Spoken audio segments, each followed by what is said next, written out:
So now comes something that's very fundamental.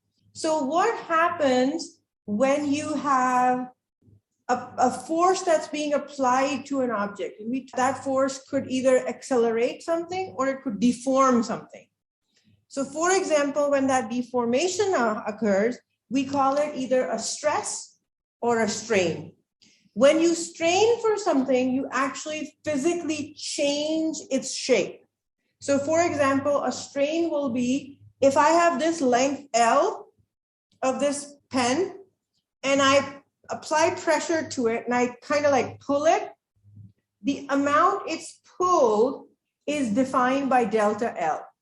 So the strain on something is how away you are from your normal. Whereas stress is what is put on you. So stress is the same as pressure. So think about stress as the amount of pressure that's on you or on an object. It's force per unit area. And if you want to think about it, pressure is how much you are under a stress, how much is force on you, the amount of weight on you per unit area. Like how much of it can you take? That's why we always tell you to divide your work over the entire week and not try to do everything in one day, because that adds to your stress, right? If you spread your work out, it's less stress. If you try to do everything in like a day, that's more stress. And strain is the result of that stress, right? It helps if you think about them in English. Like what do these words mean in English? Stress is what you feel. Strain is what the result of it is.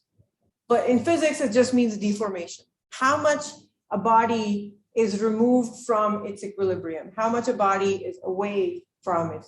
And then the other thing that's important is if a body can take a lot of stress, it's called an elastic body. And then like a rubber band, it's called elastic, right?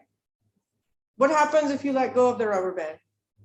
It goes immediately back to its original. Like anybody, you know, hair bands, right? You can stretch them and then you can tie up your hair and then later you put them down on the table. What happens? They go back to their original. So those are called elastic objects. The more a body can take deformation, the more elastic it is. Okay, everybody good? Yes? Okay, very good. So see how it's meters and meters? So it's unitless. Yeah, that's a good question, but it's unitless.